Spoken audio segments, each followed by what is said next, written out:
monster. You are me. Is the reason they call me OG. I saw things you didn't see. Sit down. Yeah. All right, so when's the grand opening? That's the thing. We're waiting now. I think the last thing is the health inspection. Okay. And we can open pretty much 48 hours after that. Technically, I could open 24 hours after that last inspection, but I want to do a dry run. So once we know we're inspected, I want to come in. I want to cut these grills on. I want to cook some food. I want to cut everything on in this bitch, right? And run it. Everything. Run it for. Ain't that right? Is that the plan, Derek? Yes, sir. That's the plan, is to get in here and cut this shit on, because I don't want to open it up and don't know how long it take for the grill to get hot. I don't want to know, how long it's going to take for the fries to warm up and cook food. I don't want to know how long it takes for us to have to switch out ice and have to reset syrup for soda. None of that shit. And you learned that from the first location. Absolutely. You know what I'm saying? But we did it. We did it early. Right. We did it early, and we realized, okay, this motherfucker gets hot, so we got to keep the room. We got to start the day at a lower temperature. Right. So it might be colder in the day, but by the end of the day, that heat from those grills will come in the room. It'll dissipate that cold air. Right. So there's a lot of things that we learned on the fly. There's a lot of things that because of the people that we brought in and the people that operate the business, there's a lot of experience and resources that they brought to the table. So while we couldn't avoid every problem that typically most small new businesses run into, we had a deeper understanding of how to fix those problems, and as well as a pool of resources to where we knew who to call and ask about how to get that type of shit done. Right. So, we had a lot of pluses for this company that most companies don't get. We understand that. We feel blessed by it. That's why we always support our neighbors. We always support other up-and-coming businesses. We try to give people the same kind of energy that people gave us. You know what I'm saying? Because it's important for good owners, good chefs, and good people to have help. Right. You know what I'm saying? A lot of people helped Trill Burger build this company, and we don't want to leave other people that should have an opportunity like this left behind. Right. That's what's up. And I want to say this. I'm proud of you for stepping off into another space and being successful at it, because like our homeboy Teach, we watch him do like the world famous House of Mac, from being a pit bull manager, and then he was doing catering, and then he started the restaurant, and then he got to grow and grow and grow. And I seen you supporting him as well. Yeah, I mean, shout out to Teach. It's crazy because everything that I would hope Teach would have learned and become successful about in this food space, he was actually able to bring back and help me.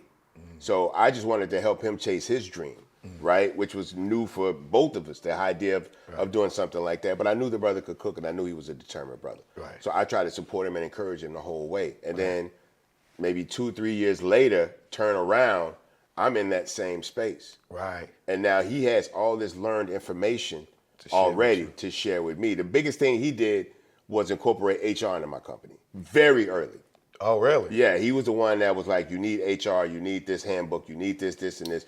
Have you guys sat down and done this? And luckily, this is within like the first 2 months of the business. I was like, actually, we didn't do any of that. He was like, perfect. You still got time to do it now. Right. Have you had any incidents? No. Perfect. You still got time to do it now. So by sewing into other people, right, just to help them chase their dream that I had no idea I would have even been looking at that same way, he was able to come back and bless us with information. You know what I'm saying?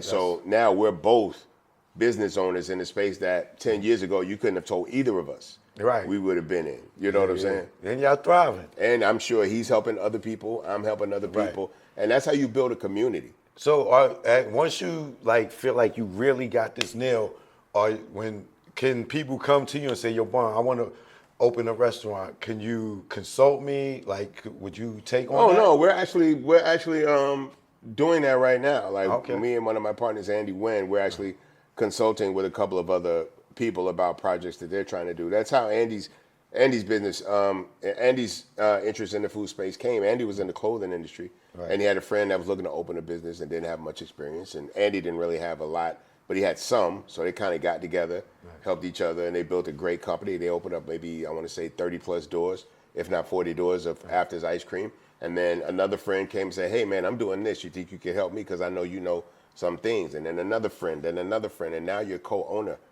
of all these different concepts just by trying to help people. You know what I'm saying? So that's who we want to be.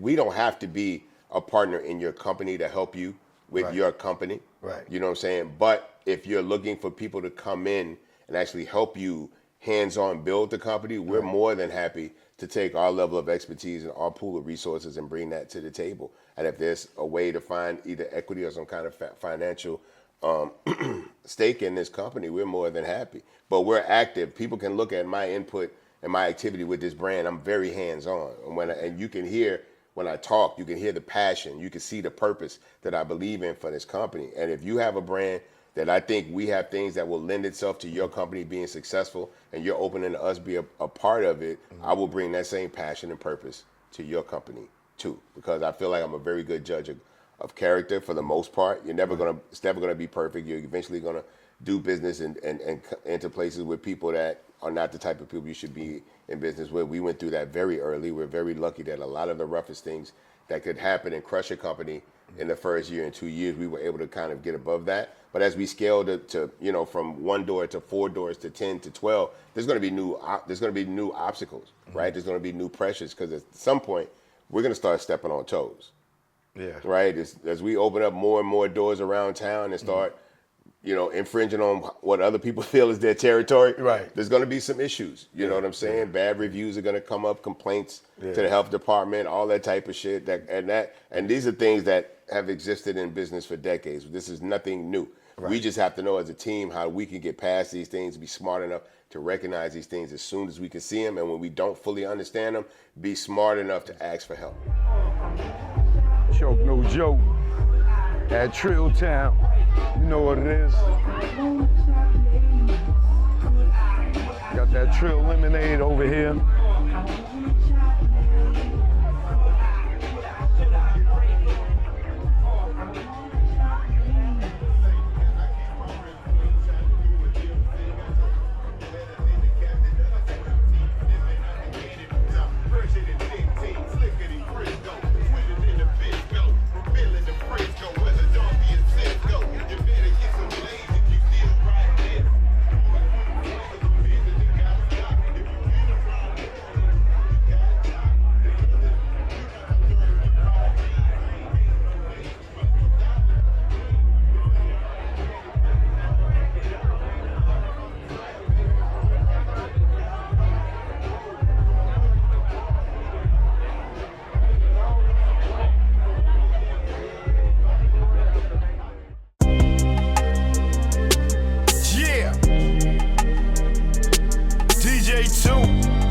You know what it is. Youngster, you are me. Is a reason they call me OG. I saw things you didn't see.